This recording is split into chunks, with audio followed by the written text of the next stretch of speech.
I'm going to figure out how to put it up on the YouTube channel, but I will do that. So again, welcome. Thank you for coming.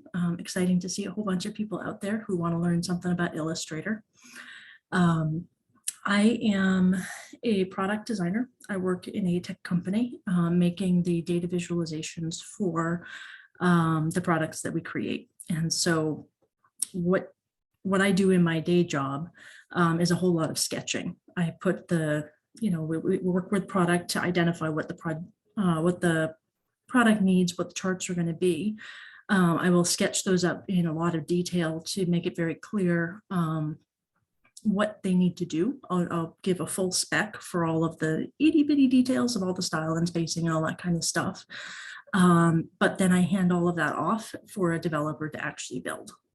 So where I work in the data visualization process is very much in that design space, kind of ideating very quickly, and that's where I find Illustrator to be most helpful. For most of my work and the design systems that we maintain are done in Figma, which is another piece of design software. It's a little bit easier for the UX, it's a little faster, and it's better for collaboration and sharing the specs with engineers.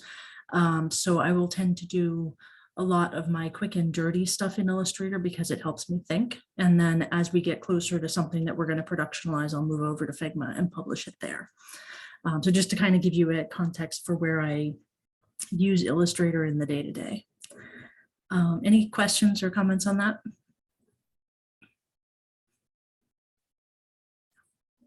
Okay. So today, this is very informal. I did almost no prep. I made a new file. I made a list of stuff. If you want a list of all of the things that I was thinking about before coming in here, that's it. If you want to take a screenshot, again, the video will be available as well. And mostly my goal here is to, it's not a tutorial. It's not really to talk through the specifics of how you use a particular function, but just to kind of help you be aware of the functions that exist in Illustrator. Because I think sometimes, and I've been using the software for 9 years now, and I find new things all the time. So sometimes it's just a matter of knowing that it's there, and then once you know that, you can adapt it and use it in your own space. So that's my goal for this call. Again, just want to open up for a couple seconds before we dive in. Anybody have any additional things that they'd like to ask about or are interested in knowing about? And yes, the video will be available, provided I can figure out how to make it so.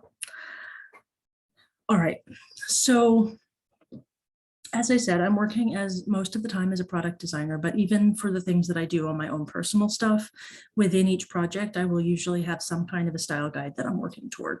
So I'll have some basic default styles, but be that text or colors or other things to apply.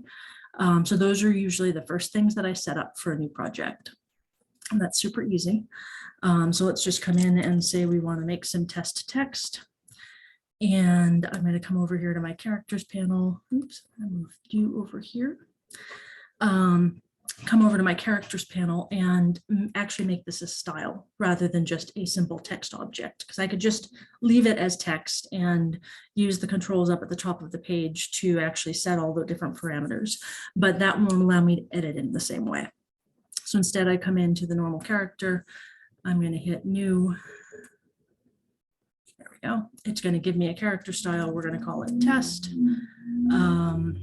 And I'm going to give it some character formats. So since this is for data viz, Proxima Nova is the typeface that we use. I'm going to go with a bold and let's make it a 14. So that's a text style right there. And I can now make copies of this and I can write new text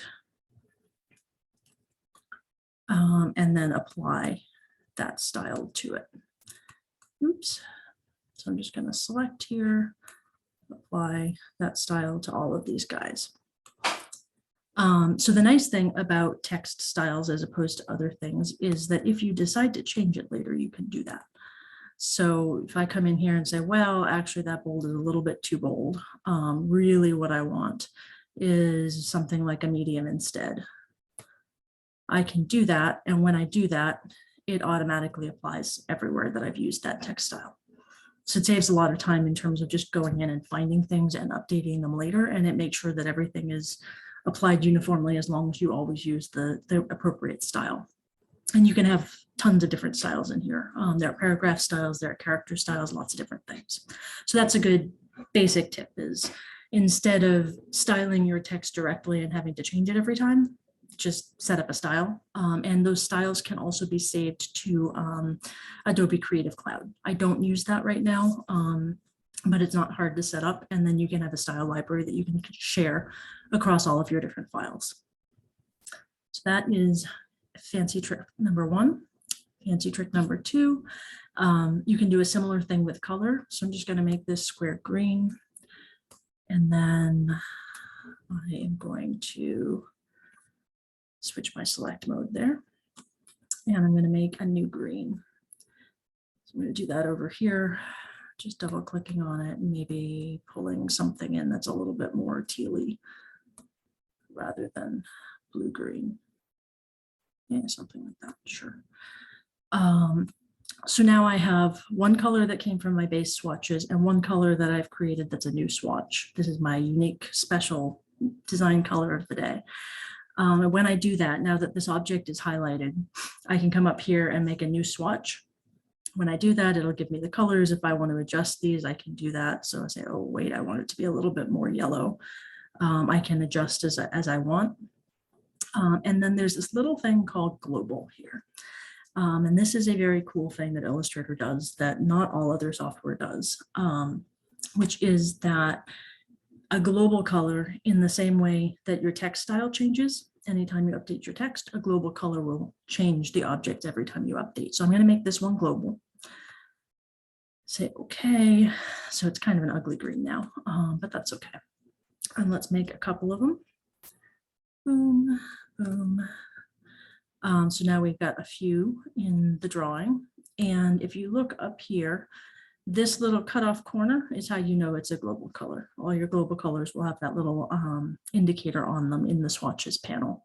So I can go into this swatch, double click on it to open it, and decide that actually, no, that wasn't what I wanted at all. I want it to be looking more like this instead. I'm just going to click that preview, and you can see again, it's editing things everywhere that I put them.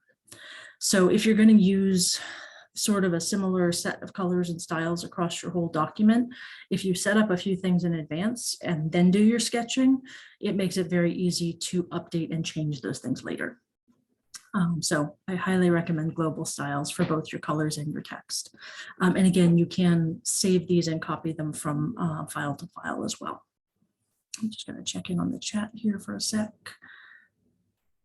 Actual data viz tools in Illustrator, yes, there are. I will show you some of them, but there are some basic data tools as well. Do you use this regularly? I think that is related to the charting, the specific charts. It depends on what I'm doing.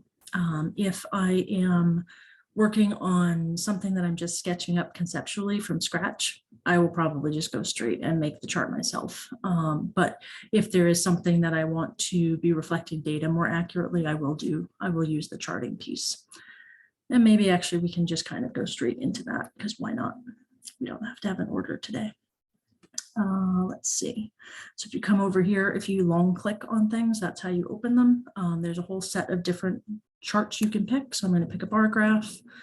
It's going to ask you for the width and height. Once you've made it, you can't edit them, at least to my knowledge. So that's a good thing to know. I was not very careful there, but you can set the size when you create it, but once it is created, it sort of is that size, and any adjustments that you make to it are going to be proportional rescaling, which can sometimes be not what you're looking for.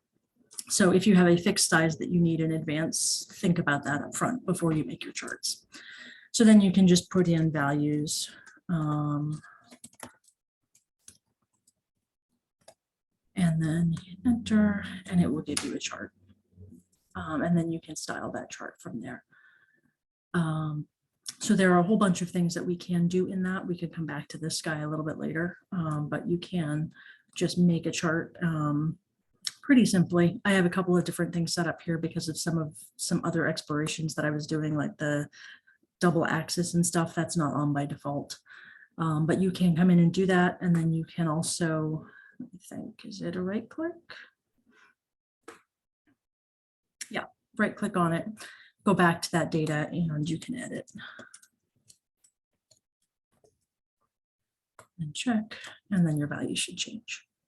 So that it's a nice handy tool for just creating things that are scaled the right way. Almost always when I make a chart like this, I end up cutting the axes out and doing other stuff with them because I'm finicky like that, but you don't have to. You can just use them direct. And there is, I believe, recently, one of the new updates actually allows you to pull in from Excel as well. I haven't experimented with that, but I believe that that is a function that you can play with now. Excuse me. Okay. So coming back to just colors, styles, basic things like that. Another very common thing that I will do is, well, probably the single most common thing that I do in Illustrator is to arrange things using the alignment tools. So you can see I'm here kind of playing around with manually arranging things. That takes forever. It's not very precise at all, but there's a wonderful little set of tools over in the Align panel where you can line things up. You can position them evenly spaced out. If you wanted to create sort of steps, if you think about doing this in sequences, you can then also have, different combinations of these functions will give you different things. So you can kind of play around with those to get the kinds of work, things that you need. So if I were going to make a bar chart, let's say, I don't need to get these close or perfect, although Illustrator will try to help me do that. I don't know if you saw those little pink arrows. That's telling me that those are the same distance apart. It's measured them for me. And then the pink line with the intersect is showing me when the centers are lined up correctly. So it will help me do that, but it takes time and it's more trouble than it's worth usually. So I would tend to just create them, align them, distribute them, and then scale them however I want to scale them. So let's say I want to make this guy taller. One thing that makes me crazy, I'm on my PC right now, and at the default level of zoom that I prefer to work at, things are just a little bit too small for it to tell the difference between me grabbing to rotate and me grabbing to scale. So I end up rotating a lot of things when I don't mean to. But there, so now I've got some bars in here. Some other more advanced things in here that can be really helpful and took me a little while to find.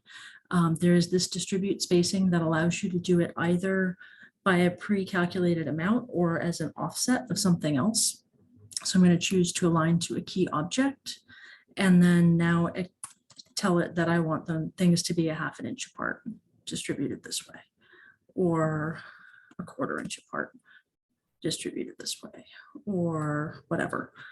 So you can give it very, very precise values, like down to a single pixel, and ask it to align them for you, and it offsets everything based on a specific object. And look at the tutorials on that. There are details about how you select those that can make it even more powerful, but that's pretty much all I use it for most of the time. So those are some simple things there to get to a bar chart. Now, if I wanted to take these guys, let's say, I have 6 bars, copy these.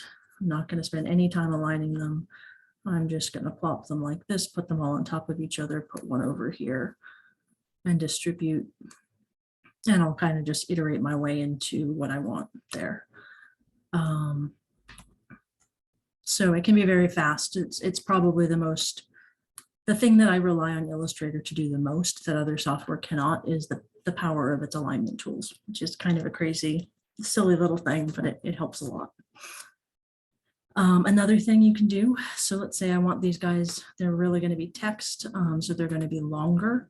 I could rotate them. I could just grab this and rotate the whole set, but that's usually not what I want.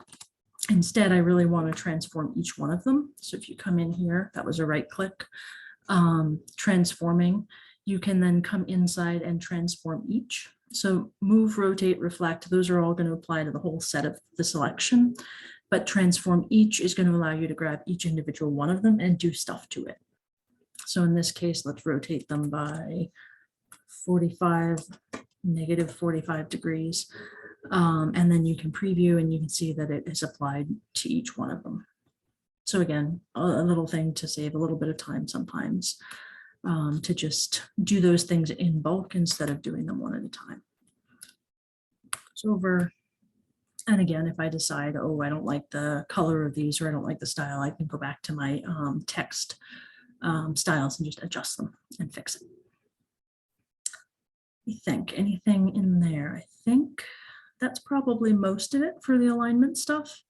But seriously, almost everything I do in my life is just aligning things carefully in order. And this tool set makes that very easy, especially that standoff with the gap.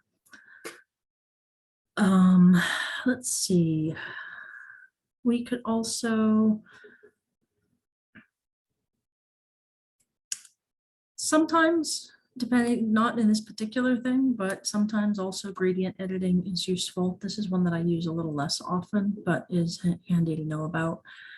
So you come into the window, the gradient, then inside here, this item is selected. I can apply a gradient to it. I'm going to add a linear one.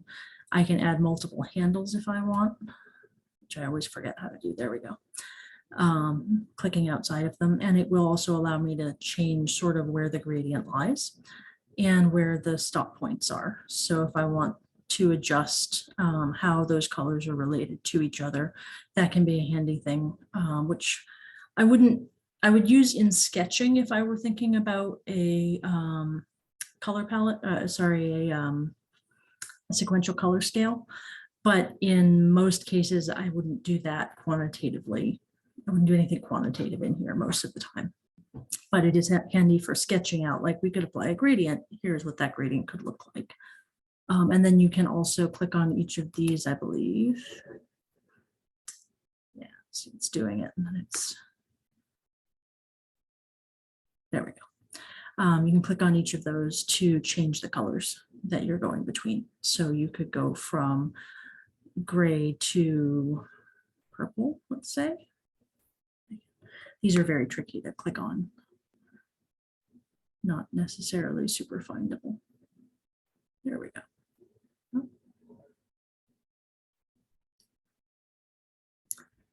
So you can adjust that to be whatever range of colors and values you want in there.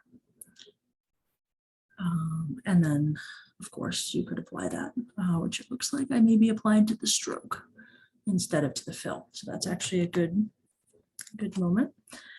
So there I applied something to the outside when I really meant to apply it to the inside. The box here shows you the stroke and this one shows you the fill, and you can swap them if you get that wrong. So currently this gradient's going the wrong direction. It's not the direction that I would want it to go. So I can reopen my gradient window. And there's a swap. Let me see. I don't remember how to do that one off the top of my head. I think it's this angle. I'm not sure. Is it because I'm in isolate mode? Is that why you don't like it? No. All right, I'm not sure what it's doing there, but it is possible to rotate the gradient and be able to look at it a different way. There we go. Edit the gradient. And now I want it to be at, let's say, 45 degrees. I think that one's still applying to the stroke, though. It's a stroke. So anyhow, you can go in there and mess around with the gradients. If you want a gradient, that's where you do it. I, again, hardly ever use those for sort of day-to-day stuff, but they are helpful for certain kinds of sketches. Far more often than gradients, I will use something that is called blend modes. So if I take two colors here and I put them far apart, I can tell Illustrator that I want to create a blend between them. And there are various different kinds of blends. One of them is a gradient, as you see. And one of them I actually want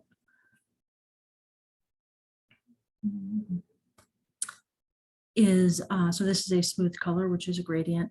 Specified steps is usually the most important. Sometimes specified distance is helpful as well.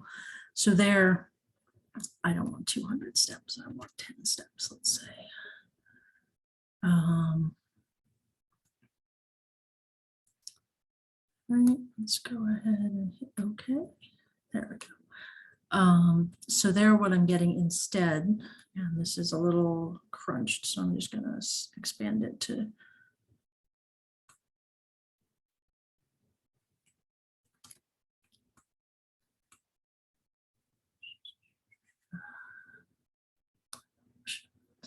let's go down to just 5. So that you can see what's going on there. Is you get a set of items in between those two extremes. So if I were going to be doing a sequential color scale and I wanted a uniform set of distributed options between two colors, I could go in and do this to create those, and then use those to create the set of color swatches that I want to actually build the thing that I need. So what it is right now, this extra line here is telling me that these are still a blend that's connected. So if I were to come in and edit this guy, I believe that it will change everybody else. Yeah, so you can continue just messing around with this as much as you want until you get the thing that you want. And then once you've decided that you're happy, you can either color sample off of these directly, which will give you the color swatch. Or if you want to, you can also come up here to Object and expand the blend. And what that does is it creates these as individual items that can now be used and edited. So if I wanted a whole bunch of things, you know, from one range to the other, and I just want them to all look the same, but then I want to sort of mix and match them in my drawing, I can do that very easily using a blend mode. So I use them a lot with the specified steps, not so much with the specified distance, but sometimes with the specified steps. Just gonna pop in and check in on the chat there. Whoop, just did something with my, I didn't know I could move that thing at the top of the Zoom. There's a gradient tool at the left that gives access to direct control on the object. Yes, I believe that there is a way to edit the gradients directly. I usually find it easiest to go into the editor. It has more options on it, but I think you can do that directly. I don't know if there's a direct way in Illustrator to look at accessibility. It would not surprise me at all if there were, but I'm not aware of one. So it is, Adobe specifically is very focused on print. So I would expect that there probably is something that will at least let you look at the print contrast ratios, but I've never used it. Okay, so that's blend modes. Somebody says you can do it in view proof setup. Interesting. Learn something new. All right, I'm going to pop back over here and get rid of this stroke on this guy because we really don't need a gradient stroke. So another thing that you can do very easily, this is something that I will use a lot, is to group things. So I'm just going to Control G, group them together. These items now move as a group. But just because they are in a group doesn't mean that you can't continue editing them individually as well. So you can do stuff like moving or rotating that will apply to the whole group, or you can double click in and get into an isolate mode. And you know you're in isolate mode because everything else gets grayed out in the background. You get this little blue line around it. And when you're in isolate mode, you're now in the context of that group, and you can change the individual items inside of it.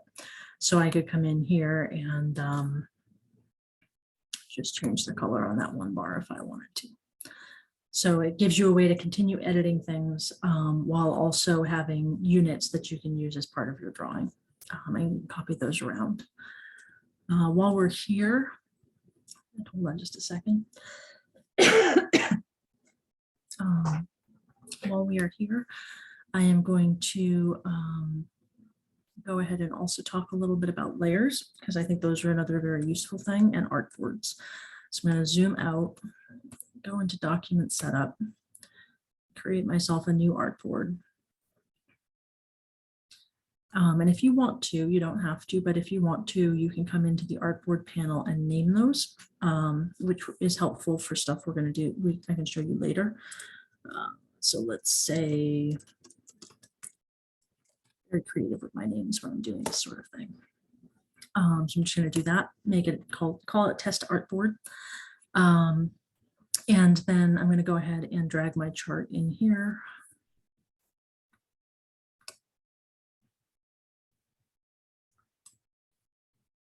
Oops, where are you? Come on. Oh.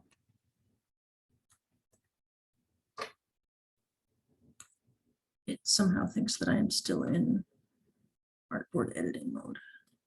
Let's get rid of that one. There we go. So what it was doing there, where it was putting that line around it, it was actually drawing a new artboard where I didn't really want it. And you can see there are times that it's just a little bit confusing what Illustrator is doing, because there are so many different things that it can do. You can be in all kinds of different modes, which is probably one of the hardest things when you are beginning to just sort of figure out and stay oriented to what it is that's going on and why it has just done the thing it did. The thing that clued me in there was the fact that it was drawing that white box, and then the document setup button had disappeared up here, which meant that I was still in that mode. And I got back out of it by clicking over here. So now I have made a new artboard. I put a chart in it, and I now want to create a layer. So layers give you a way of editing things within the document in stacks on top of each other. So right now I have just a basic chart content with a little bit of labels. I can add a new layer to that, and let's call it annotations. And then one thing that is helpful, and I don't want to do this for most of this drawing, but one thing that is sometimes helpful is to lock a layer. So let's say I don't want to touch stuff. I want to do a whole bunch of drawing on top of it, and I don't want it to change things on me. I can lock the whole layer that it exists in and work on a layer above it. And then that will allow me to do anything I want without having to worry about what I'm clicking on. So because I've done that, these are all in that original layer. I can't select them anymore. I can't change anything. I can't move anything. I can't do anything. But if I take off that lock, I'll be able to move it again. So it's just good to know that you can lock things that way, and when you do, why it is not working anymore. But again, that's very helpful if I want to say come in here with my pen tool. Oh, so here you see that little X'd out, or the warning circle. That's because I've still highlighted this layer and I want to be in this layer instead. So it won't let you draw on a layer that is locked, which is a good thing because that's usually not where you want to be drawing. So I can draw a line on top of my chart here. And again, that is the opposite stroke fill pattern. I don't care about that. I can just change it after. And then I can also change its color to be something else that you can see. So now the line exists independent from the rest of the chart. I can move them relative to each other. I can style them. I can work with them. Sometimes layers are what you want. Sometimes they're not. But very often, if you have a very complex drawing, it can be handy to be able to sort of separate it out. And even within a layer, if I just clicked on this little arrow here, I'm going to unlock this one. You can also see all of the information that's inside of it. So there is a group, and I'm going to go ahead and click on this little guy, which I believe will select it. Yep. So that has selected that particular one. So if I can't find something, that's one way of doing it, is to go into the layers. I do this very rarely, but it can sometimes be helpful. So now I've got two layers on an artboard by themselves, and I'm just going to leave that there for right now. Just want to pause and check in. Any questions there? Anything else in this space to talk about?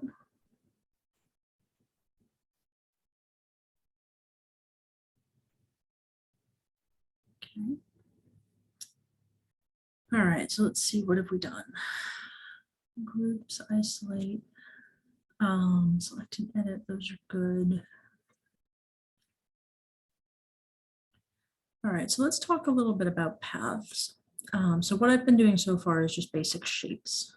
Coming back to that question at the beginning, what do we do beyond the basic shapes, right? So Illustrator's got squares, rectangles, circles, ellipses, and polygons. Excuse me for just a sec.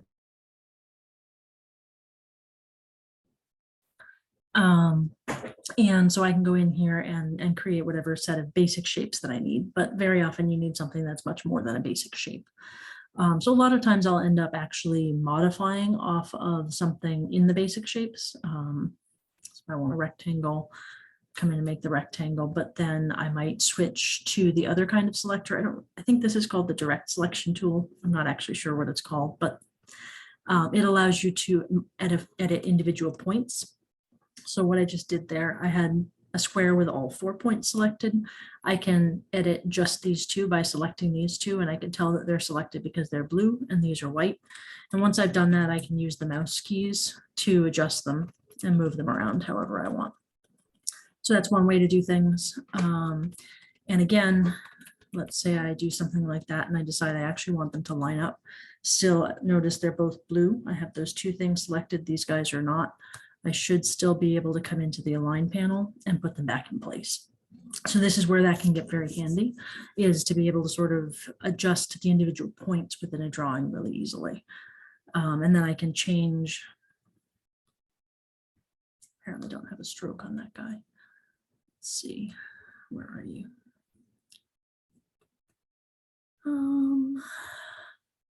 Let's give you a stroke. Helps to be able to see the thing we're drawing.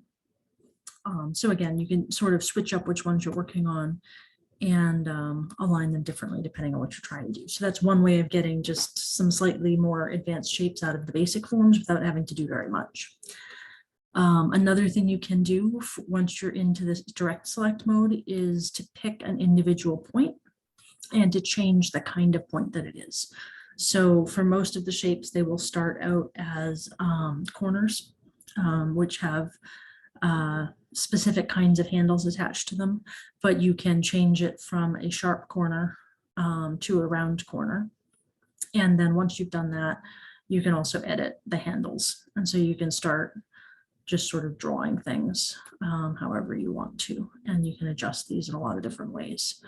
So you can get some pretty good control pretty quickly by just adjusting a couple of points and not having to necessarily draw the whole thing out. It is also possible when you have two next to each other to come in here and do this little clip.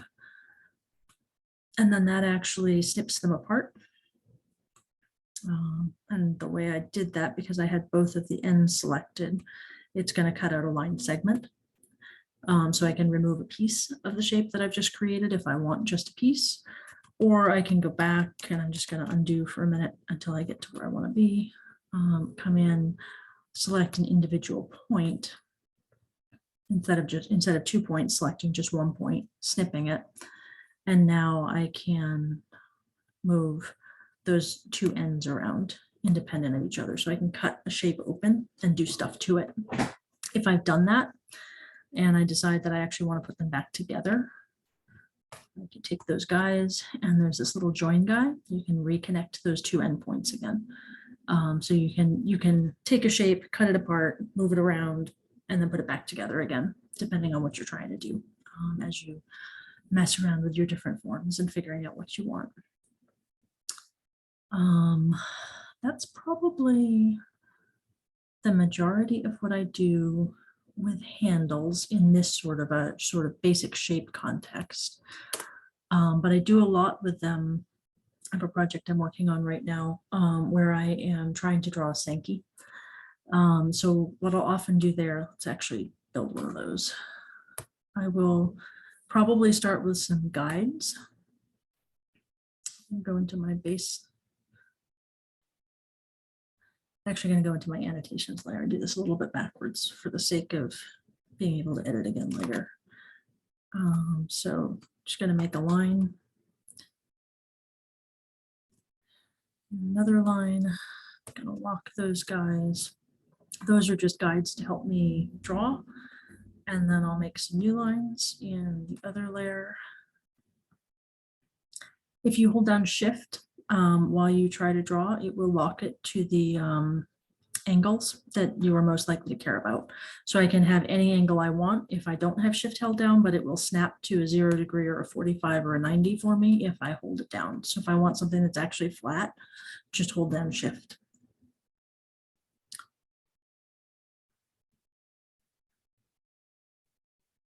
So let's say I have some lines there.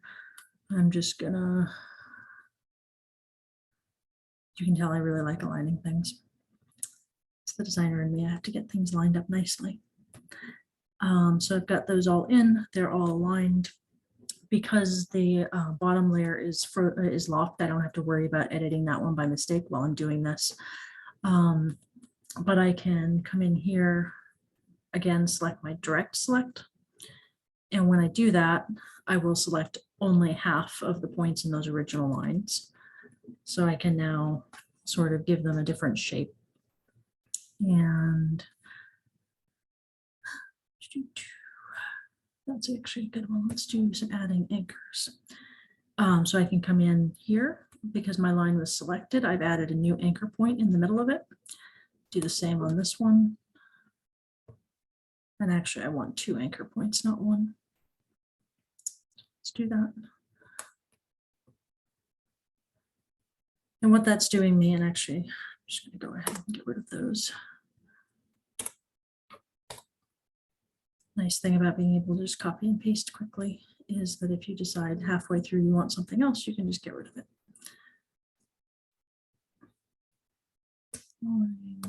Click. Okay. So now if I were to do this, you should see 4 endpoints per line, which is going to give me the curve and the Sankey that I'm looking for. And the reason that I do that is that when you make these lines thicker, they're going to, you need something flat at the beginning to keep the line from rotating. And I'll show you what I mean there. So let's go ahead and make these 30 pixels. So because of the way I have drawn these, they're all in, all of those endpoints are in a line. That means that these corners are going to stick out at the end of my drawing, and I don't want that. But what I can do instead, because I made those other endpoints in the middle, again, you can see that these guys are selected, these guys are not. These are the ones that I want to focus on. I can now edit those individually, and I'm just editing them with the arrow keys, put them into place. Decide where I think I want them. I'm also going to make them rounded and then adjust them a little bit more. And now these come up flush against the edge because I've given it that straightaway for that first Bezier curve. And then the second Bezier curve, which I can put very close to the first one if I want, like I can move it all the way up here. But that will be the one that will give me the ability to control the flow, the look of the flow on them. So then on this side, I'll do the same thing. You see, I'm going to leave them there actually. These guys I'll do the same like this, and then move these guys over. Again, you can leave them sharp or you can curve them. I'm going to curve them. And then, excuse me for just a sec.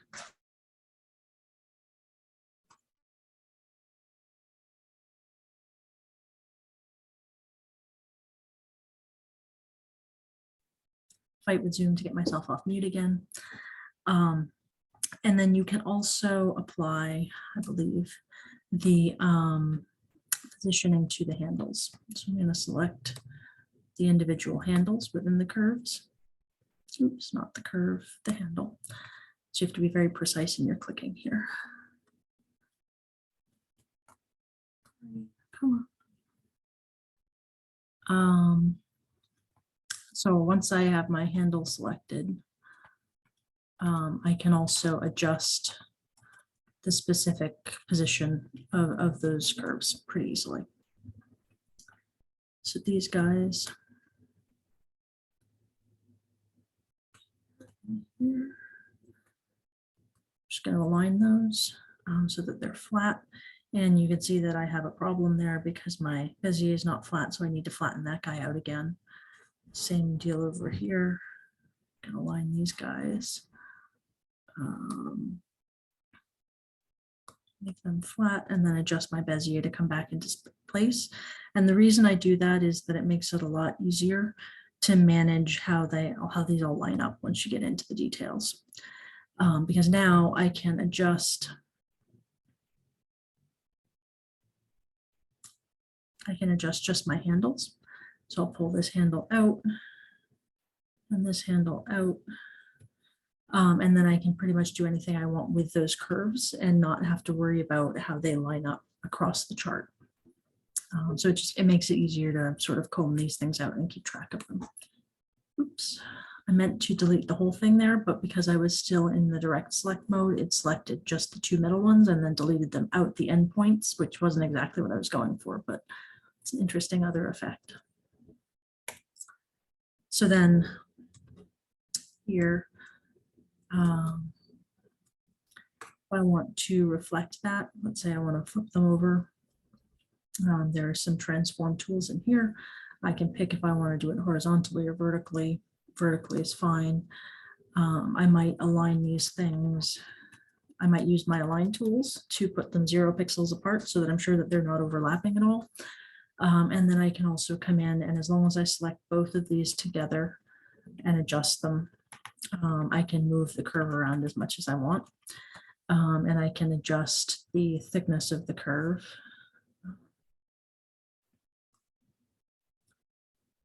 My essentials go. There we go. So let's say I want this guy to be 50 instead. I can move this up. And we can do all kinds of fancy stuff with that. And you can see I've got a little bit of imprecision in there in my point, which is why it makes sense at the beginning to make sure that those are all neatly aligned, which is why I never do that part by hand. I always try to do that with the align tools and get everything sort of regular up front so it causes me less headaches later. Again, I want to just pause there. Any questions or comments, thoughts on that? There are so many different things I could show you, so I'm game to do whatever.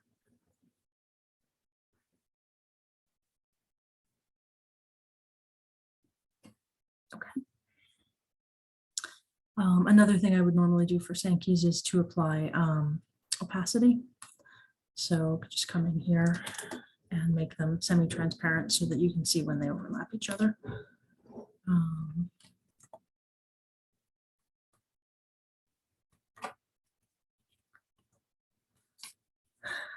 So let's see. There was one other. I don't use this guy too often, but it's kind of fun to play with. And it does come back to that question of sort of forms and shapes. So you can build shapes from lines very easily. You can use the pen tools and the selection tools like I was just showing you, connect things up, cut them apart, put them back together, and edit them from points pretty easily. So there's kind of infinite things that you can do there. But sometimes you also want to define things based on the shape. So let's say I just pick a couple of simple shapes here. I'm going to show you I believe this is called the Pathfinder. Yeah, Pathfinder tools. And honestly, I never remember what these do. I have to play with them every single time because all the different options are just interesting in different ways to me. So I never actually know what the real end result will be. But you can take two shapes and overlap them. And I believe this one merges them together. So they are now a single object. And I believe that you can now, you can now edit those points individually. So if you wanted to merge two things and come in and look at them as a single joint shape, you can do that here. I'm going to just go through the different options here first. You can cut out one from the other. So if you want to get to a crescent moon sort of shape, that's how you would do it. Again, you can continue editing those if you want. You can look at the intersection of the two. So if it's something that's just going to be cut out. So these are handy for things like Venn diagrams, places where you want to highlight intersections or do something interesting with the overlap between items. This can be a handy thing to play with. This one is cutting out the intersection and leaving the other two. So then you can take these guys and edit them independently of each other. Just take a little bite out of them, etc. So there's all kinds of different combinations in here you can do. They have to be selected, but you can make outlines out of them. You can create, you can crop down to a particular one, and that sort of stuff. So those are helpful. Let's see. Oh, I did want to show you also another thing I've been doing recently.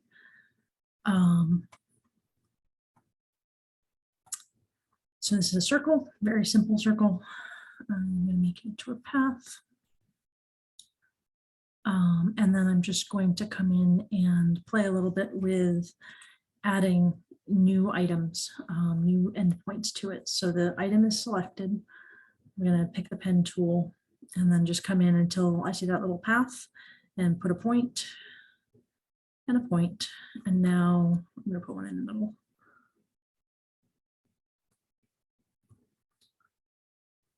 I can do pretty much. There we go. So all of the points were selected just then. Now I have just the one point selected. So I can grab this guy and mess around with the individual point if I want. Again, I can play the same game as before and select one or both of these and snip out a point if I want.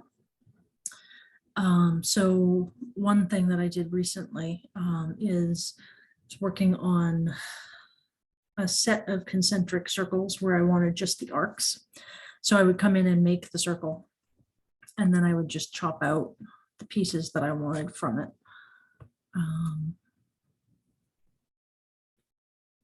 Like that. So now I have the arc, and then I can edit the arc however I want.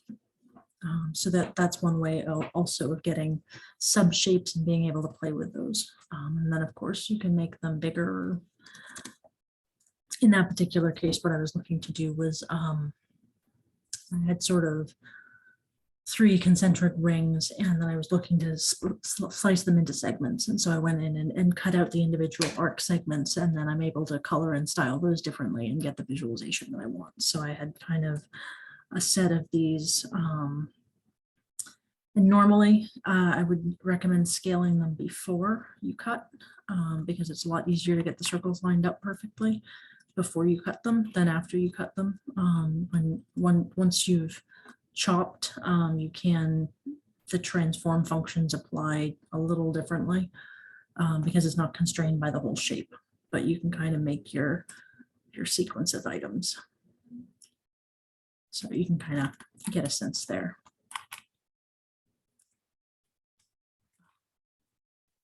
So then in that particular case, I was doing 6 of these. So I sort of set up my guidelines and then went in and cut out the individual arcs that I needed. So I could take this and cut them again and have multiple different colors, etc. So that's another thing that can be handy to do off of a basic shape. Anything else? Anybody have any questions or requests? I think we've got about 10 minutes left. I'm happy to keep rattling on, but.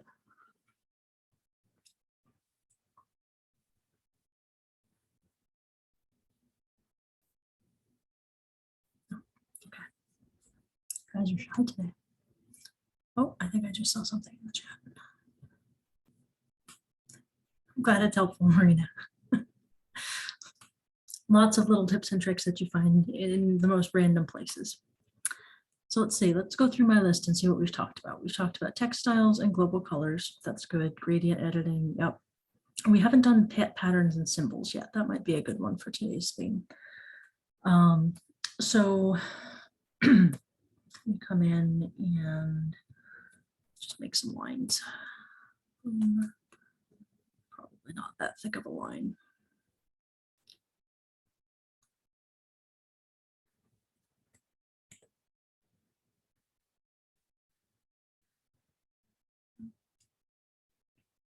There are patterns that you can apply to your shapes in Illustrator. It has a library of some very basic patterns, but they can be a little bit limited.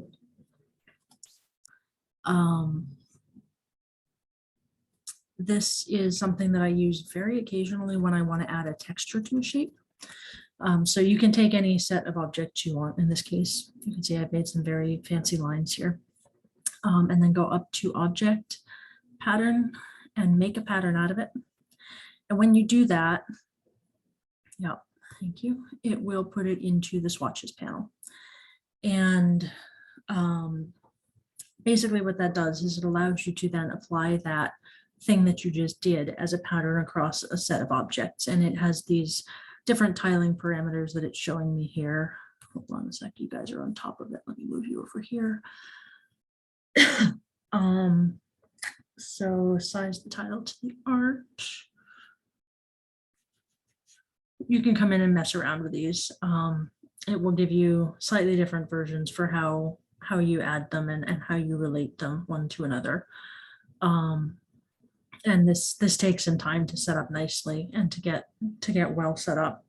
But then basically once you've created that pattern, and I just clicked out, I double clicked to get out of the edit mode for the pattern and back to just the display.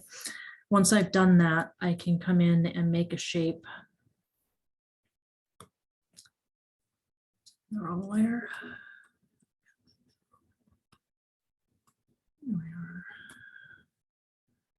I can come in and make a shape, and then I can pick a fill for that shape from the patterns menu. And again, it's putting it on the stroke when I really want it on the fill, but you can fill any object that you want with that pattern. So if I wanted a pattern of dots, I could do the same thing again. Dots are a little easier than lines. You don't have to line them up as nicely. But you could create a set of patterns and create textured shapes that way. So again, to get it to work nicely with lines, you have to put in a little bit more work than I just did. But that's a handy way to be able to fill things with different patterns and shapes. Again, coming back sort of to that accessibility question, if you're looking for textures instead, that's a way of doing it. Once you have a set of items, I don't use this guide too often, but I do find it useful sometimes. The appearance editor will allow you to look at an individual item, and it will show you all of the styles that have been applied to it. So what's its stroke, what's its fill, if it has a drop shadow, what are the parameters of the drop shadow, what are the gradients that have been applied, what's the opacity, etc. So if you're not quite sure what you've done to something, the appearance panel can be a really good way to get that information back out again and find things.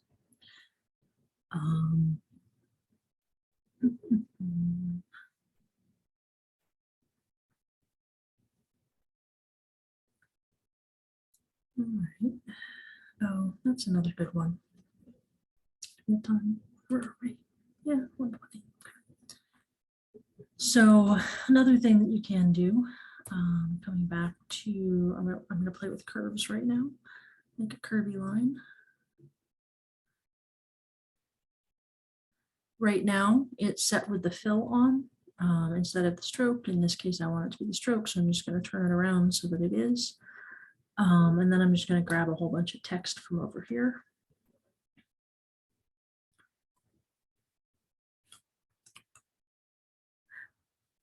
So one of the many text options available is type on a path. Once I've made a path, I can then add text to it. So if you're looking to have a label that goes around the outside of a round chart, or you want some kind of more custom shape for your text, the type on a path tool is a really handy way to get that. And if you come in, you can also sort of move it around so you can adjust exactly where it shows up. So that's something I don't do too much with free text like I have here. But it is something that I do fairly often if I want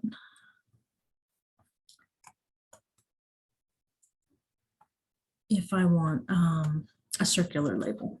So just come in and type on a path, put that on here.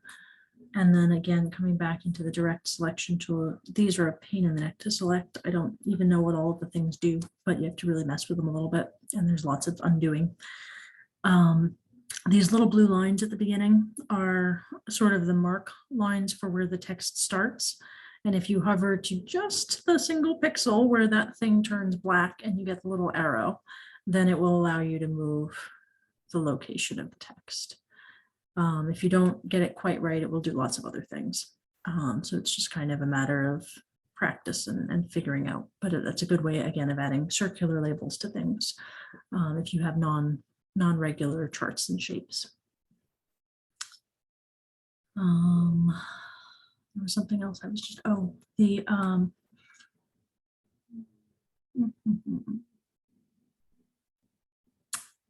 it is, yeah.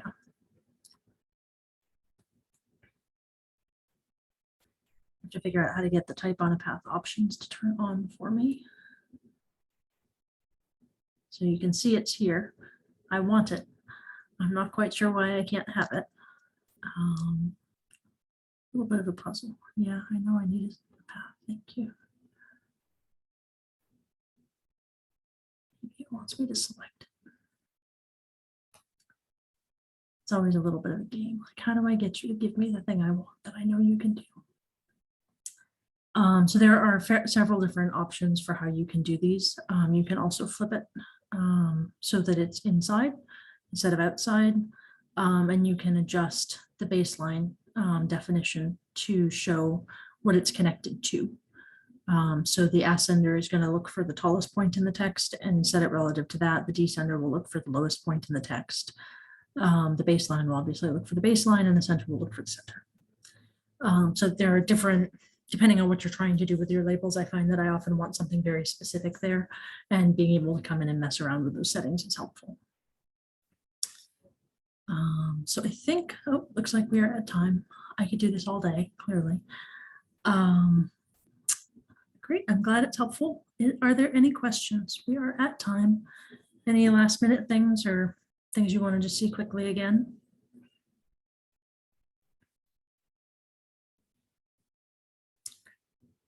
Great. Okay, well, I'm glad it's helpful. I'm going to plan to do the same thing again in a couple of weeks, I think. There's another one up on the events calendar, and we'll just continue kind of meandering through these different tools and playing around and seeing what we get. Maybe we'll actually try to build something that time. I don't know. We'll see. But thanks for coming. Hope you learned something and hope it was useful. All right, take care, guys.